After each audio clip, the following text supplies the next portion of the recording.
Magandang araw mga boss, Mauski nga pala ng Papa Bird's Toy HQ.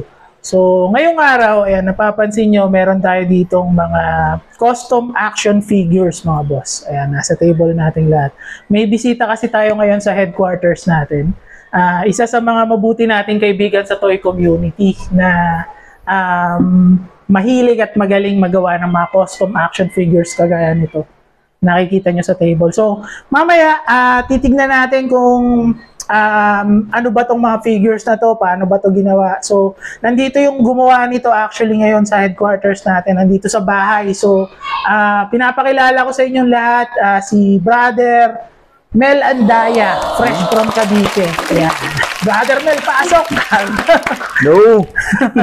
So, ayan. Ma, sikat na ako, ma.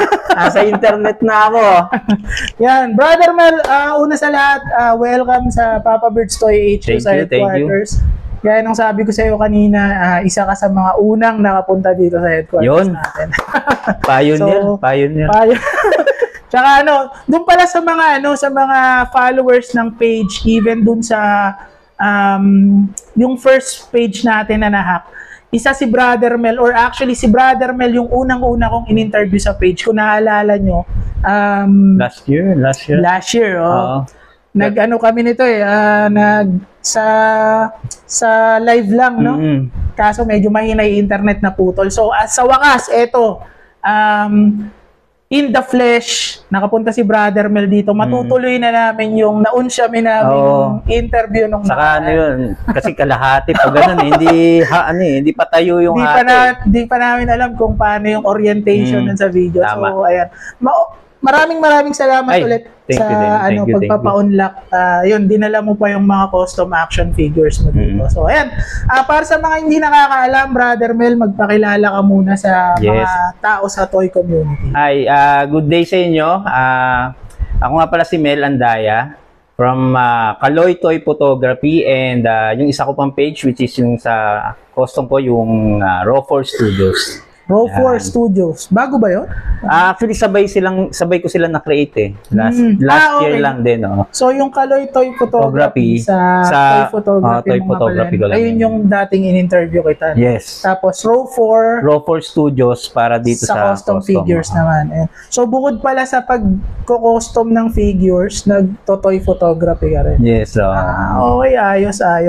So, ayun, matanong ko lang, Brother Mel, no? Gaano ka nakatagal na nagko-custom or nagto-toy photography? Ano ba nauna sa dalawa? Toy photography or custom? Dati kasi, siguro pandemic, una kong ginawa dyan yung yung parang Batmobile, pero gawa sa karton. Kasi nung pandemic, pag nag-grocery ako, yung mga karton ng pinaglagyan ng grocery, kung maayos, tinatabi ko muna yun Tapos, isipin ko na gumawa nung Batmobile o kaya yung Turtle Van. Okay, so from scratch talaga? Yes, nag-start doon. Tapos, siguro yung photography, after ko kasi minsang gawin, parang trip ko siya kaagad picturean, tapos ipopost ko yung mga turtles na nandun sa van, o kaya si Batman, ganyan. So way back yun nung pandemic, tapos after siguro pandemic na hinto, bumalik lang ako sa ng toys siguro 2023. Okay. 2023. Kasi yung isang close friend namin ni Mayet, yung wife ko, shoutout nga pala kay Sir Victor Guerrero ng Toyohan. Ayun. Ikaw yung unang lumason sa akin. Yan, yung Magneto. Although hindi siya yung Magneto na mamahalin, pero para sa akin kasi nung kabataan ko, yun yung gusto kong Magneto. Dala mo yun, di ba? Dala mo yung Magneto. Dala ko yung Magneto na yun Wait lang. Si Victor Toyohan. Yes, si Victor Toyohan. Nakikita ko sa Facebook si Brother Victor Toyohan. Kasi nung bata tayo, di ba, ang natin, yung mga mahilig sa laruan, talagang, especially nung lumabas yung X-Men, doon ako na-believe nung yung end credits nila, yung umiikot yung character. So sabi ko, parang ang ganda siguro magkaroon ng laruan na gano'n. Kaya lang minsan yung laruan na binibenta way back then, is panglaro lang hindi siya yung parang articulated na pang So, eto to. Eto yun. Ayan. So, eto pala yung dahilan kung bakit kaya ako nabalik ulit. Actually, maganda tong Magneto na to. Okay. Yan Ito talaga yung galing ko. kay Brother Victor. Toyohan. Tapos, doon na pumasok yung pag-custom. Oo, kasi parang naisip ko, parang yung iba kasing mga characters, walang walang motor, especially si Batman, o kaya si tama. Robin. Wala silang mga motor. Kung bibili ka, siyempre sobrang pricey nun. Mahal. Diba? Tama. Dati ang gumagawa lang ata ng mga vehicle, Kenner lang ata ang nakikita ko dati. Na may mga vehicle Tsaka sobrang ni Batman. bihira ng vehicles niya. Oo, sobrang bihira. So ngayon, naisip ko, aside doon sa, ito nga, yung mga nagawa kong mga vehicle, so si Batman, saka si Nightwing, nag-isip din ako na mag-custom ng, parang custom character, galing sa mga, base figures. Ayan. Eto, kumbaga, tong mga nandito sa harap na to, mga original characters mo to. Yes, created characters ko lang Ganda yan. nga. Kumbaga Ito, parang sila yung mercenary team na sinauso, di ba yung panahon natin parang uso yung mga mercenary teams na ganyan. Yan. Ganda. Eto, pwede ko pa itong hawakan, brother. Sige, okay lang Ito, naman. gandang-ganda ako dito. Imaginein mo, parang meron siyang alagang panther eh. Sinong kasama nitong figure, brother? Yung isa, yung nasa harap din, yung sniper na yan. Etong sniper na to, anong base figure mo dito sa sniper na? Ang base figure ko dyan si Bloodsport. Talaga? MCF Bloodsport. Tapos, dinagdagan ko na lang ng mga backpack. Walang backpack yun eh, di ba? Si backpack galing yun sa Batman. Drifter Bruce Wayne. Oo. So, halong kit bash na custom talaga siya. Eto, hindi mo na maano na si Bloodsport to eh. Oo. Wala nang bakas ni Bloodsport talaga. Unless tanggalin, mo yung mask. Natanggal yung mask niyan? Mo yung mask niya, yan. Okay. So, para siyang ngayon, pang Call of Duty na Ghost, di ba? Angas So, nagagalaw-galaw din pala to. Ang tiyaga mo, brother. Napakadami na. Nagulat ako nung pagdating ni Brother Mel dito sa bahay, nung nilalabas ako. Ang dami ka ako. Gaano katagal mo ginagawa yung, tong spread ng custom figures natin na to? Gaano katagal bago natapos to lahat? Depende rin, brother, kasi minsan, pag may pumasok kasi na idea sa akin, rekta yan, pupunta ako doon sa mga scrap ko, o kaya yung mga base figure, titignan ko, then, pagdating sa, kung paano ko gagawin, yung inspiration yan, takbuhan ko ng Pinterest eh. So, doon pa lang nakakita ko idea kung paano yung gagawin ko. Like, sino ba si... Ito. Ayan. Okay. Kasi nakita ko ng ayan. Ganda ang laki. So, dati, yung original na head ang gamit ko. So, medyo parang sabi ko, ang pinaka-team ko kasi parang mercenary team, tapos may pagka-cyberpunk, di ba? So, okay. Kung yung original head niya, na hindi ba bagay. So, kumuha ako ng Gundam head eh. Eto, naging Gundam na siya na parang ano naman ang base fig mo dito, brother? Base fig ko dito is yung G.I. Joe Sigma 6. Okay, yung malala. Kaya pala medyo bulky siya talaga, no? Malalaki nga kasi. Yung ganda nito. Ganda nito sa personal, mga boss. So, huwag kayong mag-alala. Ipa-flash natin yan sa screen mamaya yung mga gawa ni Brother Mel Andaya. Napakaganda sa personal talaga nitong mga to. At saka yun nga, sabi mo nga, mostly dito sa gawa mo talagang original ideas mo eh, gaya nito.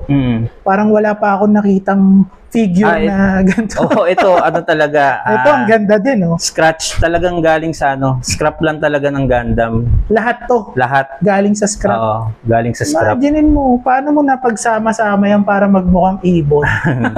Ang galing eh. So, nagsimula yan sa ulo eh, dito sa beak niya. Okay. Then, eventually, pababa ako. Tapos, fittings muna doon sa character kung paano siya uupo. Then, the rest, adjust na lang ng Galing natatanggal to? Sa ito? Oo, natatanggal to. Ayos Nice. Ganda, no? Kapag collector ka, ito kasi yung mga figures na mahal talaga eh. Pagka binili mo na, kung maglalabas man ng figure na ganito, panigurado, mahal. Kasi yung character, mura. Pero yung vehicle, or yung mga support, talaga, wala eh. Tsaka bihira eh. Yun. So, napakaswerte na marunong ka talagang gumawa. At least, makakagawa ka na ng sarili mo. hindi mo na kailangan bilhin. Eh. Yeah, oo nga eh. Kasi, syempre, ang ano din naman natin, yung kabataan natin, hindi lang naman yung figure. Minsan, kasama kasi sa pinapanood nating show, yung mga sasakyan din nila eh. Oo, tama. Yan, Diba? dito na matayo. Ayan. Yan tsaka ano, no? Siguro pagka yung nagsisimula ka pa lang na kolektor, tapos may talent ka sa pagko-custom, kagaya ng ginagawa mo, parang maganda rin siyang pang-kickstart ng pagko-kolekta eh. Kumbaga kung limited yung budget mo, tulad nga nung sabi ko sa'yo kanina nung nagkukwentuhan tayo.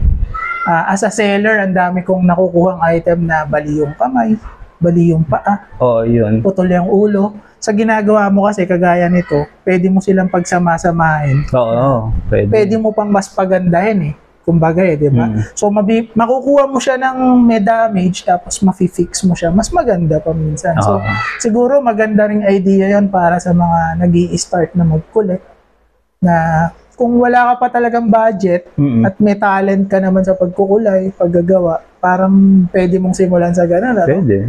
Oh, maganda. Ito. Kasi ito, yung motor na yan, ito actually yung motor, nabili ko yan dito sa Papa Bird's Toy HQ. Yun, Papa Bird's Toy HQ. Ang problema, nalaglag ko. So, since matigas na plastic siya, nabasag yung likod na gulong. Ang ginawa ko is, ano na lang natin. Sige, ikaw mag-demonstrate, brother, at baka ma-damage ko pa. Sige, sabi ko muna ito, bro. Sige. Higa mo na lang muna siguro. So, nabasag pala yung gulong nito. Oo, ito yung nabali. So, pinalitan ko lang to nung, yung sa mga plastic lang ng motor. Mga friction na mumura, yung mga palengke to, kung tawagin. Tapos, eventually dito, nag-start ako. Galing, no? Fittings, tapos, mga parts. Pero yung body ng tricycle mismo, yung mismong sidecar niya, is gawa sa karton. Karton lang to? Oo, karton lang siya. As in yung karton lang talaga? Oo nga, no? Karton lang talaga. Galing, oh. So, yan. Ang galing, oh. Kung makikita nyo sa personal, mga boss, ang ganda ng pagkakagawa niya. Pero hindi mo akalain na karton lang talaga pala siya. Ayan, oh. As in yung karton ng mga gatas, pwede. Yan, yan nga yun. Karton ng nido. Karton ng nido talaga. Galing, oh. Talagang para siyang PVC na yung labas. Kasi sa kulay na rin, eh. Tsaka tignan mo, ang ganda, oh. Talagang wala ka kasing mabibiling figure na tricycle, eh. Wala. Walang figure na ganito. Kung meron ka makita, parang model kit lang siya, pero hindi mo masasakyan ng figure. Oo, na 7 inches to. Oo, 7 Kasi McFarlane to, di ba? 7-inch fig. Biruin mo, nakagawa si Brother Mel. Gawa lang sa karton ng gatas. So, yun. So, ayun nga, itatanong ko nga sana, brother, kung gaano ba kamahal or kamura ang hobby na to, yung paggagawa ng ganito. Pero, dahil sa sinabi mong sa karton, parang affordable naman. Affordable siya kung kasi ang pinaka diyan, kung ang tanong kasi kung gaano kadali, gaano kahirap, gaano kamahal, gaano kamura. Pagka kasi sa ganitong hobby, isipin mo talaga ma-intimidate ka dun sa yung pera kasi halaga ng figure, tama, di ba? Pero kasi pagka dito sa mga ganitong custom, minsan kasi nasa paligid mo lang yung mga gamit. For example, bote ng Yakult. Marami dyan sa ang ginagawa nilang parang booster o kaya parang ang engine ng Oo, tama. Lalagyan mo lang ng details. Pakita natin to. Ito. Ayan. Ito kasi pinakita sa akin ni Brother Mel bago kami magsimula. Tulad nito, ayan. Ito yung sa likod nung action figure. Yung tank. Parang ito, takip lang yan ng, alak. Pinagsama ko lang. Yun, napaka-clever na idea, mga boss. Pinagsama niya yung dalawang takip ng alak. Nagmukha siyang parang tangke nung backpack nung figure. Ang galing. Nadadaan din talaga sa imagination, creativity, yes. No?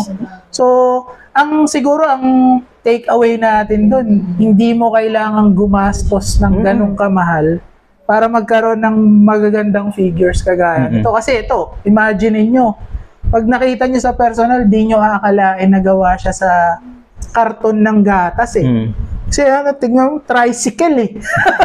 Naging Tapos, tricycle. loaded pa ng baril. Kaya yung ano lang kasi, nagkakalayo lang yan sa details eh. Yung Oo. detailing mo nung ano. Tama. Yung Tsaka figure. talagang imagination is your limit, kumbaga, no? Yung saying na yun, akmang-akma talaga. Oo. Kasi ito, nagulat nga ako dito, sabi ko nga kay Brother Mel kanina, nung nakita ko tong, sa Final Fantasy to, di Yes, ba? ano siya, Mecha Chocobo, yung Chocobo, inspiration niya. oo. Ito yung sinasakyan doon sa game na Ibon. O, para hindi ka maka-encounter ng kalaban, yun yung Oo, sinasakyan mo para sinasakyan. dire-diretso. Nakita ko kasi to, sabi ko, pag ginagawa mo kasi to, iba-iba pa yung kulay niyan eh. Oo. So, hindi mo siya mabivisualize basta-basta na ganun yung itsura niya kasi hindi pa siya uniform yung color. So, talagang i-imaginein mo lang talaga. Pero, tignan nyo naman yung kinalabasan, no? Nagawa ni Brother Mel na Chocobo talaga na robot, mechanical lang dating. Tapos nasasakyan pa ng figure, napakaganda talaga. Lalo sa personal, kung nakikita nyo lang talaga sa personal, mas ma-appreciate nyo yung magawa ni Brother Mel. Thank you. Napakalupit. Yan. So, ayan, Brother Mel, no? Dami. Ito, ang ganda rin nito. Para siyang Joy Toy naman, no? Yes, so yung ito yung labas sa Joy Toy. nitong isa.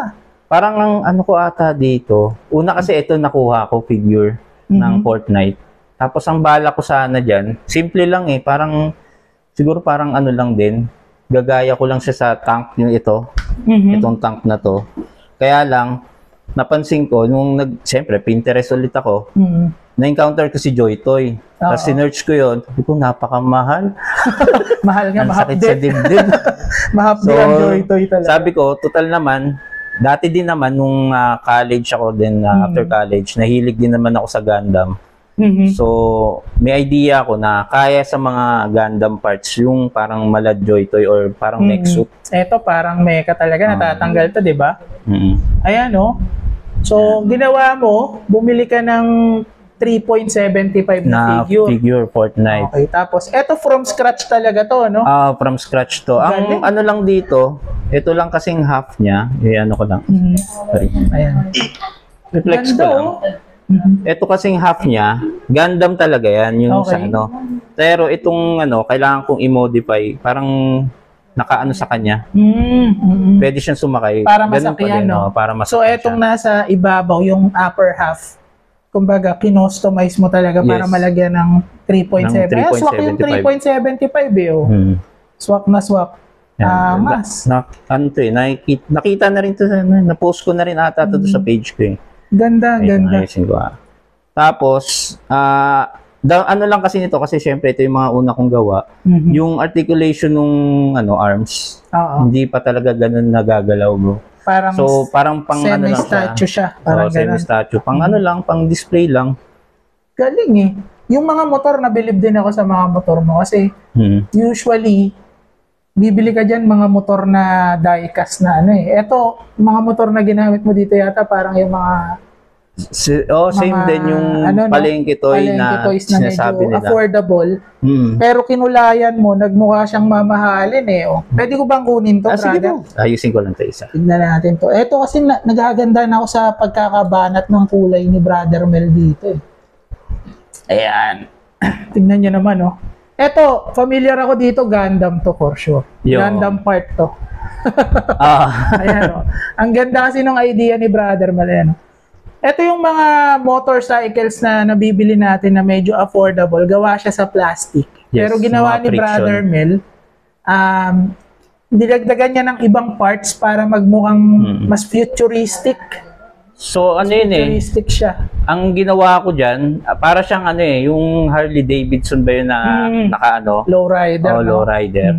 Kasi mostly ang ginagawa ng ibang is plain pipinturahan ng black, gagawin lang nilang motor ni Ghost Rider or ni Punisher. Yung sa akin ginawa ko, kinat ko, then yung manobela ko, nilipat dito sa gilid. Binaba mo pa. Instead binaba na pa. nandito, no? Tapos Ayan, no? added details ulit sa Ayun nga, doon ako natutuwa kasi nilalagyan Mga mo ng Gundam mga, parts. ini-extend mo yung sa part ng gulong, nilalagyan mo ng Gundam part. Oo. Tsaka nagpaangat din talaga sa kanya yung paint job eh. Tingin ko, ang ganda ng pagkakapintura. Paint job dyan, shoutout ko lang din kay Galing. kay Sir Ces Gopela. Saka yung tutorial din, nakatulong din sa akin yung tutorial ni Sir Rain. Sipra. Sipra. Yung, Mga kilalang customizers ng toy community. Yes. Ang dalawa Kasi nila. ano eh, talagang pagka gumawa kasi sila, talagang astig din talaga eh. So yung dry brushing, yun yung in-apply ko dyan. Galing. Ayun, maganda, no? Meron din kayong parang community, kumbaga, ng mga nagko-custom. Like ikaw, nung nagsisimula ka, ayan, sila siguro yung mga nalalapitan mo sa toy community. Natatanungan ko sila kung paano yun, kung anong kulay yung pwede. Yung maganda sa toy community, no? Kumbaga, pag sinabi mong hobby talaga na to is nagtutulungan din talaga, no? Sharing of best practices. Kasi kumbaga, before parang nung lalo na nung pandemic, wala rin kasi akong matanungan eh. Eh dati ang ginagawa ko lang yung gawa lang sa karton. So basically ang alam ko, pag ganun, pwede na yung mga poster color. Tas, hindi ko pa alam mag-primer, hindi ko pa alam yung mga kailangan itatop coat mo, ganun. So basically yun lang yung ginagawa ko nung dati nung sa Batman vehicle saka yung Ninja Turtle. Sayang nga hindi ko nadala kasi medyo matagal na mo eh. rin sa Pero akin yan, hopefully doon sa may picture ka ba? meron, may picture naman. Send mo sa akin yung picture flash natin dito Yan, sa ano, sige. para Kasi, makita din nila. Ano eh?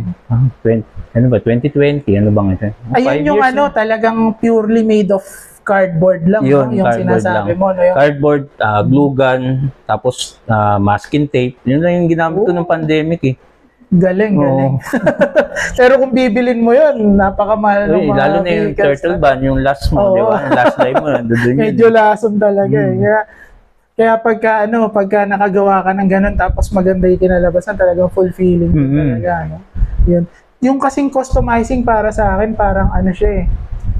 Sa toy community, parang extra branch siya ng toy community. Kumbaga, apart from toy collecting, parang another branch siya ng ibang hobby rin talaga yung pagko-custom. Pero connected pa rin siya. Connected pa rin. Kasi gusto mo kasi yung ano mo, lalo na yung ibang may nagko-collect. Nagko-collect, sabi mo nga kanina, nagkwentuhan tayo, yung nagko-collect ng mga custom made.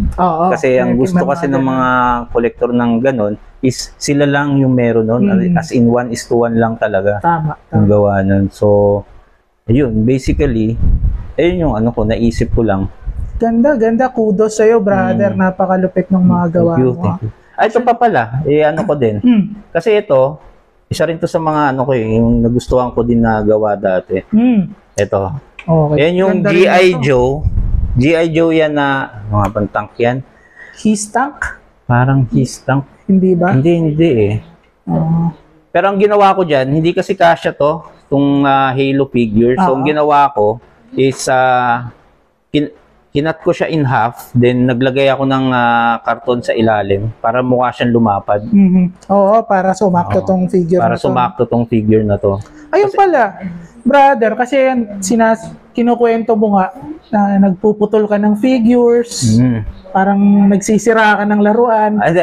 Ayun nga, parang masakit, di ba? Parang pagbaguhan ka sa custom, parang nakaka-intimidate talaga na ako sisirain ko to. Ano ba yung kailangan na maposes mo para lumakas yung loob mo na ayun talaga. sirain niya, ganyan. Kasi pagka sinabi mo kasing kit bashing, hindi talaga yan para sa mahina daw na loob eh.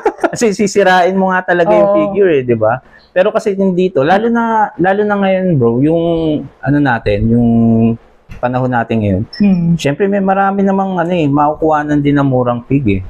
Unlike before na siguro magkakahalaga ng 1,000, ikaw ba isipin mo hatiin yun? Syempre hindi. Kasi kung ba makakuha ka ng mga worth 200 o kaya 300 lang, tapos meron kang idea, pwede siguro. Doon mo simulan, no? Oo, doon mo simulan. Pagka yung siguro nagpa-practice ako kasi nag-start ako, ayoko talaga yung sisirain mo, tatanggalin mo yung parts, di ba?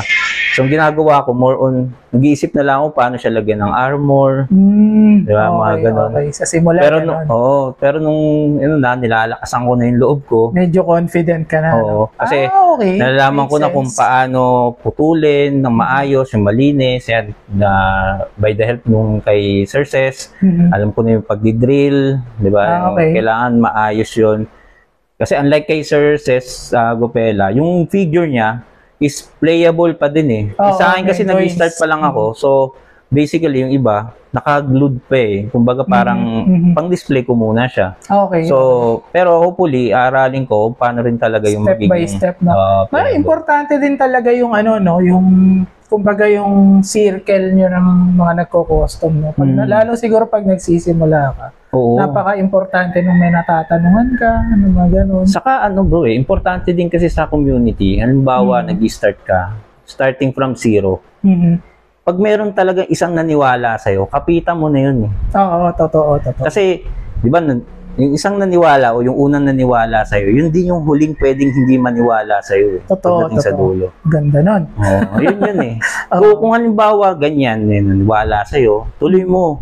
Tapos, basta alam mo yung isang tao na yun, na laging naniniwala sa'yo. Basta, kahit ilan pa yung dumating. Kasi, darating at darating, madaming maniniwala, marami mag-cheer sa'yo. Tapos, pagkadating ng pagkatagalan, meron din naman silang magiging favorite ulit na bago eh. Pero yung isang tao na naniwala sa'yo, hindi aalis yan. Kumbaga yun yung magiging source of inspiration. Para sa akin, yung sa toy photography, ikaw yung unang naniwala nun sa akin. Ayun. Sa toy photography. Kasi sabi ko, nagpo-post din naman ako ng mga photos, pero yun nga, sabi ko, nagulat ako. Kasi sabi mo sa akin last year eh, na, bro, i-guess kita. Sabi ko, pinakabahan ako na. Sabi ko, hindi ko kaya yun eh. Hindi naman ako ganun kagaling. Kasi ang dami ko rin naman nakikita online eh, na magagaling eh. Hindi kasi ang advocacy din kasi ng page, alam ko na pag-usapan na natin ito before, ang advocacy din kasi ng page ko bro is maka-inganyo tayo ng mga bagong kolektor. Kasi tingin ko ang toy community kailangan yan eh, para mag-grow pa siya, maka-inspire tayo ng iba na magsimula rin na mag-collect ng laruan kasi hindi rin naman para sa lahat yung laruan eh. So, yan mga ginagawa nyo like toy photography, toy customizing, parang another way of engaging yan yung mga mga mas bata natin collector na, uy, pwede pala yun. Nag-spark kasi yung idea. Saka hindi lang yung bata. Kasi ako, kahit yung 40s na ako yung diba? mga late bloomers. 2 years 2 years pa lang ako totally nag-focus sa ganito eh. So, yung nakita ko naman yung photos mo, sabi ko, ang ganda. Tapos, di ba, I remember tinanong kita nun, anong camera gamit mo? Oh, yes. So, di ba, sabi mo sa akin, cellphone lang, bro. Cellphone. Kaya mas nabilib ako kasi mas nai-inspire ako sa ganun eh. Yung walang gadget. Parang proof lang talaga yun na hindi mo kailangan gumastos ng mahal to start this hobby. Yun. Ayun ang point natin doon eh. Ayun ang pinapaulit-ulit ko rin sabihin na hindi mo kailangang mag-shell out ng malaking pera para ma-enjoy mo yung hobby natin. Tama. Kaya yun, maraming salamat Brother Mel sa pagpapaunlak. Thank you. Ayan, napakaganda. Alam mo talaga nung una bro, kwento ko lang din, na-share ko lang ha. Di ba yung unang in-invite mo ako? Sinabihan ko din yung magulang ko saka yung ate ko. Sabi ko, may interview ako sa live, manood kayo. Tapos nung sinend ko na yun, yung actual na tinawagan mo na ako mag-start tayo, doon din sila tumawag sa akin. Kaya napuputo. Yung natin, yung combo natin. Kaya buti nga, nung sinabi ko sa'yo, yung sinabi mo nga sa akin, pupunta ka dito, naisip ko, tuloy natin yung interview natin, tama brother. Naman. Buti, napagbigyan mo ako, brother. maraming salamat. Yes, thank you din. I-flex natin to. Maganda rin kasi na mailagay natin to somewhere kasi parang legacy mo na rin to eh, sa toy community. Parang nandiyan na yan sa internet pag na-post na natin to. Nandiyan na yan habang buhay. Wala na tayo dito pero nandito pa rin yung gawa mo. So, maraming salamat, Brother Mel. So, yun. Thank you. Mga boss, Brother Mel Andaya. Bago tayo magtapos, Brother Mel, baka meron ka lang gustong promote ulit yung page mo. Saan ka ba nila makikita? Saan ka nila pwedeng makontak? Yan, sige. Kung gusto ko na rin sanang kumuha ng commission eh, pero pa-practice muna ako guys para at least may confident ako talaga na yung gawa ko eh. Yung mga wala pang lakas ng loob, gusto mag-start, baka pwede kang kontakin for some tips siguro. Pwede magtanong siguro. Kung kaya, sige, you can find me na lang siguro doon sa page ko, sa customization, Raw4 Studios. Diretso yun, Raw4 Studios. Sige, pa-flash natin yan sa screen. Then yung isa, yung sa photography naman is Kaloy Toy Photography. Yun, Yan. Kaloy Toy Photography. Yun, again, mga boss, maraming salamat. Sana nagustuhan nyo po ang episode na to. Ito ang kauna-unahan nating interview dito sa headquarters. Yes. Maraming salamat, Brother Mel. Thank you Sana so hindi much. pa yung siguro next time ulit. Susunod, titignan natin, baka meron pa tayong pagkakataon ulit ng mga bagong tama. ma-flex natin, yung mga bago nating, mga bago mong gawa. Obra, yan. Saka baka sa susunod, siguro 10 na kami nagko-custom, magbibisita dito. Okay, mas maganda yan, mas maganda yan. Tama. Sige. So, abangan natin yan si Brother Melandaya, mga bossing. Maraming salamat.